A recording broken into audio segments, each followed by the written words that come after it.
If you've ever felt that no matter how hard you work, you can't get ahead, you're right. The system is designed that way. But once you see the trap, you can escape it. Let's break it down. Hey there, I'm Paige and this is Nerdonomic, where we talk about geeky money topics. Let's start today's episode with talking about the ways that the system keeps you poor. Okay, so the first big way is that debt is actually an entire business model. Debt isn't just a thing that people have, it's an entire business model. So banks don't make money by helping you save. They profit when you stay in debt. That is their whole business model. Credit cards, student loans, car loans, they're designed to be more affordable when you're taking a monthly snapshot, to make them seem more affordable in the short term, but to cost way more over time in the big picture, which you might miss. You ever wonder why banks give college students massive credit limits, but won't loan them $5,000 for a business? Because one makes them rich and the other doesn't. Okay, so another way that the system keeps you poor is the illusion of affordability. So, like I was saying, you're not buying things anymore, you're buying a monthly payment. And boy, do car salesmen lean into this one really hard. I actually scored a really good deal on a low mileage used Jeep. A few years back in Texas, it was advertised at a really attractive price. My husband identified it. He has mechanical acumen. He's a car guy. He's good at fixing them. And he's also very tech savvy, so he had a lot of alerts out. And it was kind of this deal that was almost too good to be true. So we showed up and I had it set that I wanted to buy it literally at the advertised price. Anything below would be good. I tend to negotiate pretty hard. I'm pretty ruthless as a negotiator on large, big ticket items. My husband's more of a softie. He's not good at talking money like that. He doesn't like it. He gets really embarrassed. He hates the stress of it. He's a sweetie pie. I am dead inside when it comes to money. My dad taught me this, just that you can't get too emotional at big stakes negotiations. Anyway, their whole thing is that they wanted to lure us in with that good deal and then add on a bunch of protection plans. I was not about that. I mean, first off, warranty work is really hard to get covered. Good luck getting them to repair your car, one. I also had the money to buy the Jeep. I had recently gotten a windfall for my business. I had a big 6-figure contract come in. I needed a car. We bought it at a good point in the depreciation curve and I could buy that thing outright. So we weren't even going to be financing the thing. I was able to set aside money for repairs and things like that. And I'm married to someone he's built an engine from scratch. He's good at car repair. And he had access to a professional garage. He was sharing it with a bunch of guys. It was already in our sphere. So I had the money to fix the thing. I had a guy that would help me, my husband, get stuff for cheaper and I wouldn't be waiting on people. And he likes to fix cars. He enjoys it.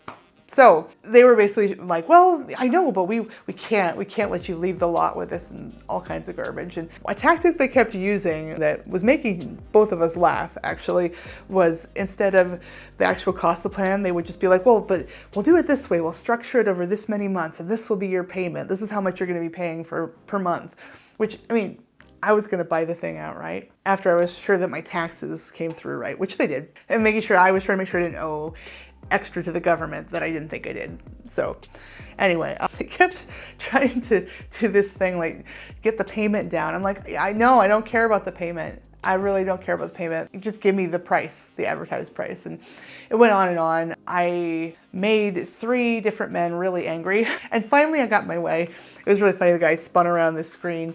He's like, we actually took a loss on this and you need to see, we were hoping to recover it. We kind of bought it wrong on a trade-in and we've kept it all this time and all that showing me. I'm like, okay, cool. The thing is, car dealerships, they win north of 90% of the time. They will rip people off on trade-ins and then, you know, they will rally on the sale. Like they tend to buy and sell things right. So I didn't feel too bad about it, but yeah, he just really was very much focusing on the payment. And I was asking Justin about it. I was like, what was that all about anyway? Because it was so silly because I can do math. And he's like, well, people don't think about the sticker price, they think about the payment. And so that contributes to the illusion of affordability because they were basically like, well, we can get your payment down $200 a month while adding $8,000 to the principal plus interest on that over the life of the loan for a package I don't need. But you got the payment down $200 a month. Like, what? No. And this can happen a lot with subscription creep too. or buy now, pay later, or leasing things. Because here's the thing. A $1,000 iPhone feels a lot more expensive than one that's $29 a month. And there's no problem until you have like 20 or 30 things draining your paycheck.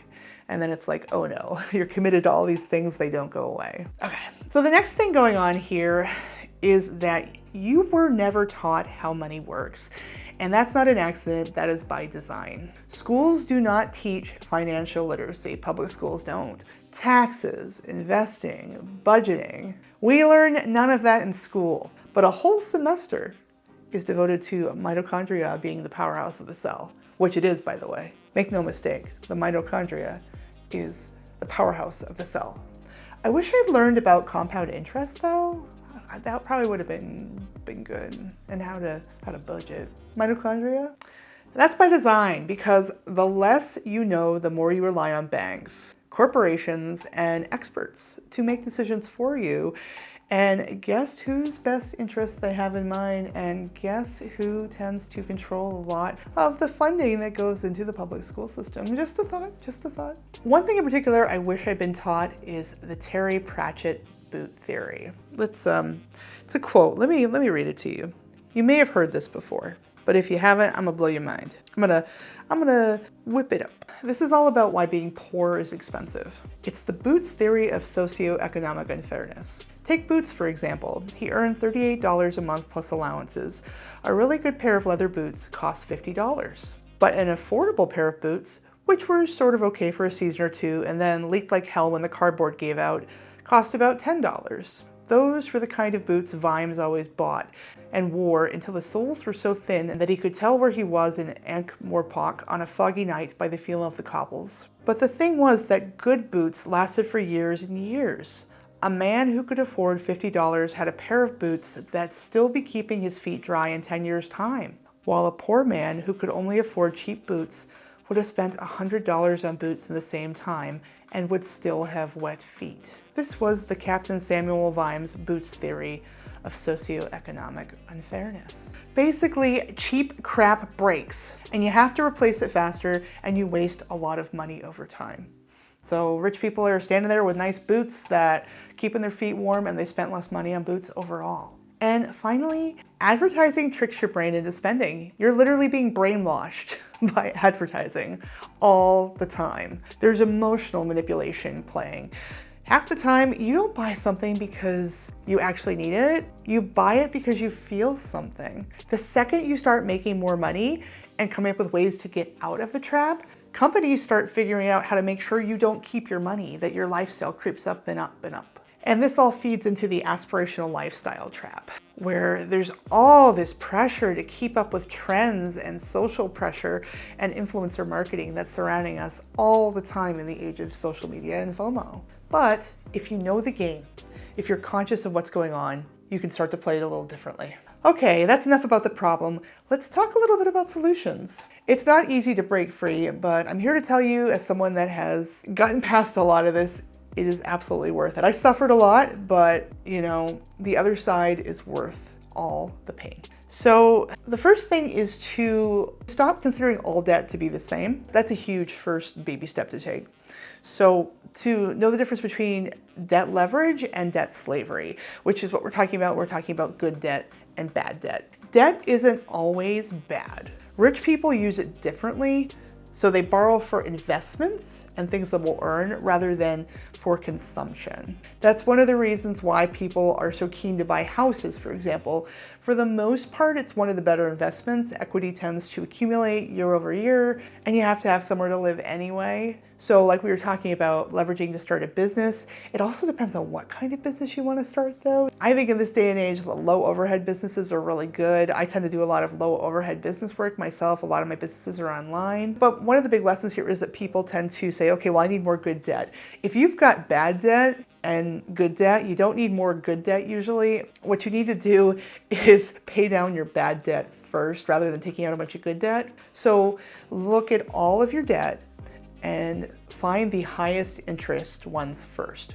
Whatever is the highest interest rate, you pay that down first. You really focus on it on your budgeting to wipe out the high interest debt first, and then roll over your payments into progressively lower interest rates. Next thing to do is to do your best to have a monthly payment detox. So be very wary of subscription models, like especially wary, even more than impulse decisions, anything that's a recurring expense. Ask yourself, do I want the thing? Or do I just want the small monthly hit to my dopamine?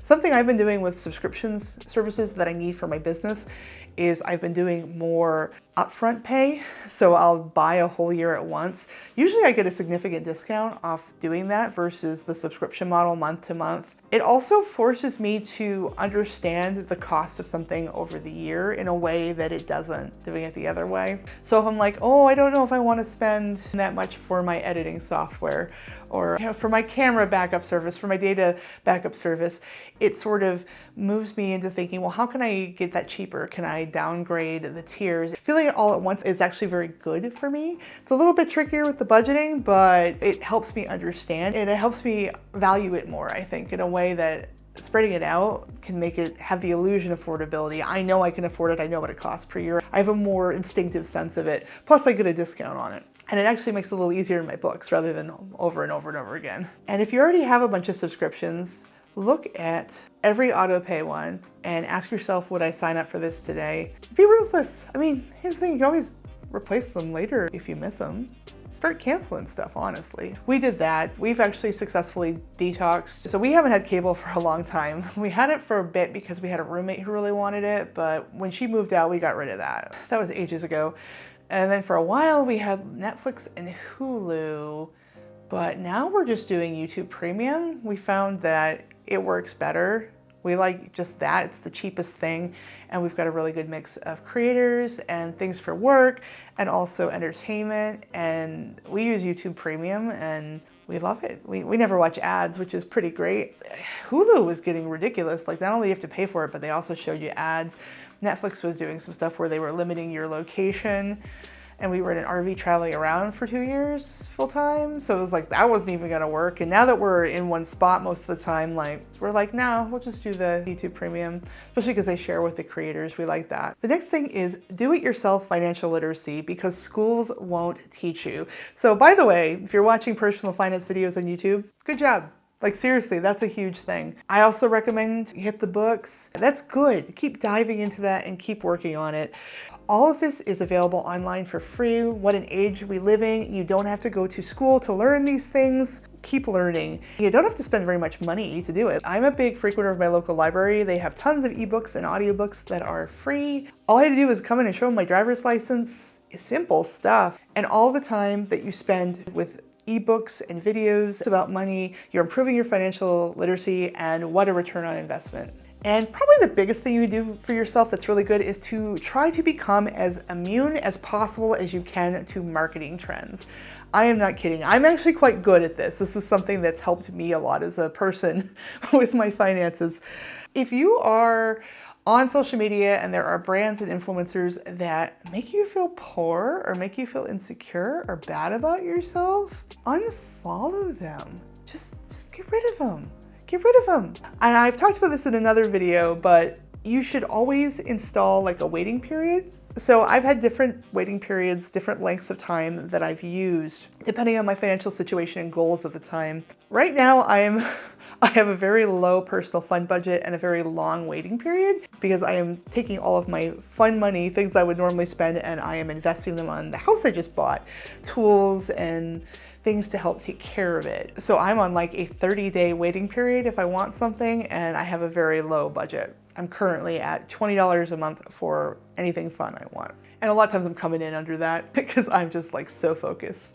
If you are new to a waiting period, even something simple like waiting 48 hours to purchase something, 48 or 72 hours is a really good way to start. If you still want something after a couple of days, it's probably not an impulse buy. I have friends who do a week. I gotta wait a week when they want something to buy it. If you really need it, you're running out and getting it right away. Like, you know, a lot of things can wait though. Like a surprising number of things can wait. Shampoo, maybe not if you gotta go to work and you're out of shampoo, but that's different. That's not a want, it's a toiletry. But yeah, if you can wait 2 or 3 days to buy it, most of the time you'll forget about it and you'll be fine. And you won't be sucked into this like phantom urge, this cycle of addiction, shopping addiction that companies really want you to be sucked into. And finally, recognize that lifestyle inflation is a trap. Like, money is a tool, not a scorecard. It's not a reflection of how good you are or what kind of person you are or anything.